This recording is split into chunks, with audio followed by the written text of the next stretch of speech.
Hello everyone. Today we had the GS paper one exams.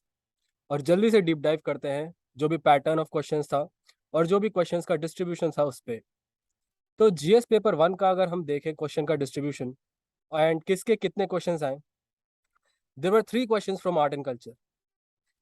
Number one, जैसे पहला question था medieval Indian sculptures पे what do they represent about the social life of those days.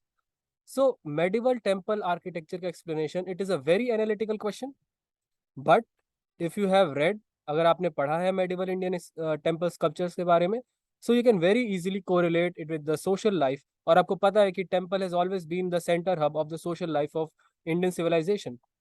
सो उस चीज से आप काफी अच्छे से रिलेट कर सकते हैं।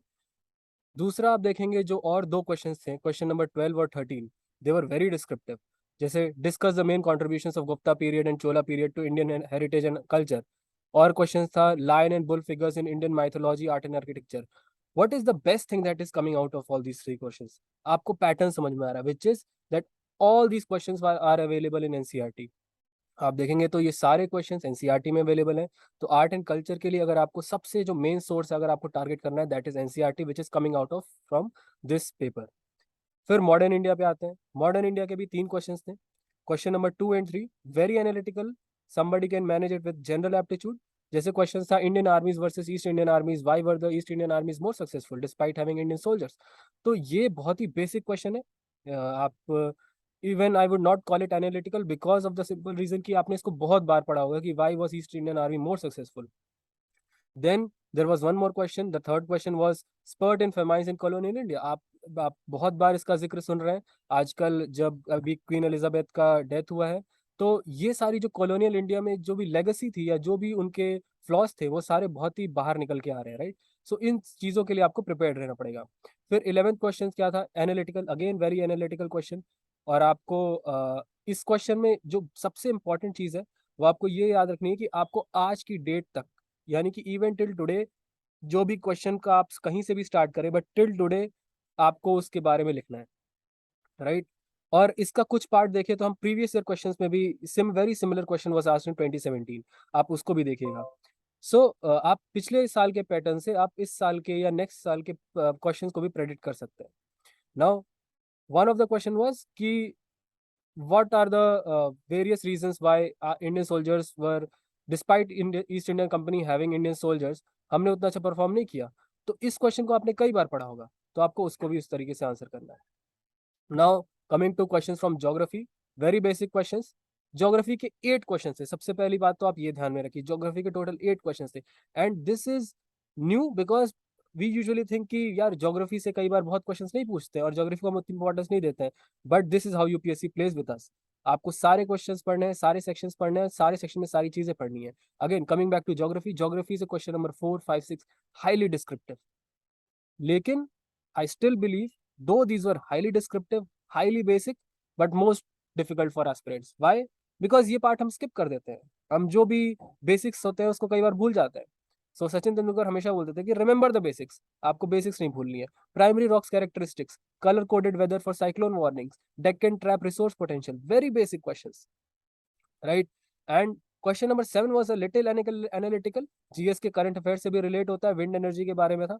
सो you have to be very comprehensive with the what is going on in the current affairs section of geography also. That is what the question tells us. And question number 14 and 17 again very descriptive. So geography के बारे में हम simple ये बोल सकते हैं कि very descriptive questions। अगर आपके basic strong है, अगर आपके fundamental strong है, you can very easily solve these questions, right? फिर हम आते हैं सोसाइटी के क्वेश्चंस पे। Society questions were again very highly analytical, but the good thing is society में आपको बहुत ज्यादा मगअप करने की जरूरत नहीं पड़ेगी। बट इससे हम ऑल्दो हम ये पैटर्न निकाल नहीं सकते हैं, जो बेसिक्स है वो तो आपको स्टिल कवर करना है। बट इसका मतलब ये है कि there are still a lot of current affair section जहाँ पे आपको बहुत ज्यादा अपना दिमाग लगाने की जरूरत है। जैसे question number 8 and 9। Question number 8 very relevant, work from home से what is the effect on Indian families. So this is again, work from home is a very recent trend, and इससे क्या फैमिलीज पर trend हो रहा है इसके बारे में आपको खुद एक थॉट डेवलप्ड होनी चाहिए। And that is what you have to put in the exam. फिर टीयर 2 सिटीज में राइजिंग मिडिल क्लास, इसका उसका कंजम्पशन ड्रिवन से कैसे वो सारा पैटर्न निकल के आ रहा है, तो उसके बारे में भी आपको क्लैरिटी होनी चाहिए, and you have to write that in the exam.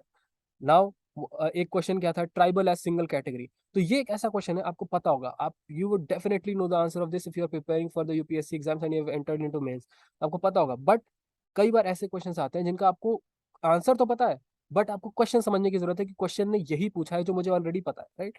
तो certain questions you know the answer to, but you must understand what has been asked to answer the question. Question number 18, can be solve with basic concepts of society. 19 is again, this is a repetition from 2020 question paper. आप 19 का question देखिए, and this is a very interesting trend, तो आपको ये सारे trends पकड़ने होंगे।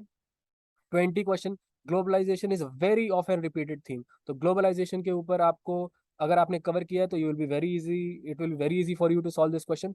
Finally मैं यही बोलूंगा कि इस बार there was no difficult question this year, right? एक भी डिफिकल्ट क्वेश्चन नहीं था। यूजुअली हम ये देखते हैं कि कम से कम यूपीएससी 4-5 क्वेश्चन तो डिफिकल्ट देती है, इस बार एक भी क्वेश्चन डिफिकल्ट नहीं थे। और हैविंग सेड दैट, मैं ये भी बोलता हूँ कि स्टूडेंट्स को डिफिकल्टी होने वाली है इसमें। क्यों?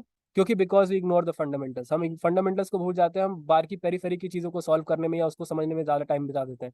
That is something we don't have to, absolutely don't have to do for UPSC mains preparation, right? Geography's answer was very basic, society थोड़ा एनालिटिकल था, and a big surprise here from UPSC was there was no question from world history and post independence, right? So ये चीजें भी हमें ध्यान में रखनी है, बट ये सोच के हमें ये नहीं सोचना है कि अब आगे वर्ल्ड हिस्ट्री और पोस्ट इंडिपेंडेंस नहीं पूछेगा। UPSC wants us to read everything, right?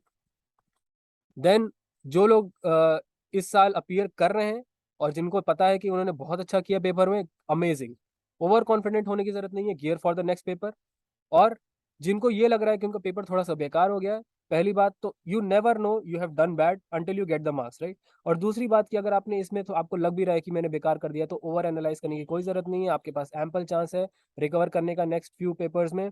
और बहुत टाइम पड़ेगा एनालाइज और रिफ्लेक्ट करने का, अभी अपना बेस्ट दीजिए so that you are better prepared for all the coming papers, right?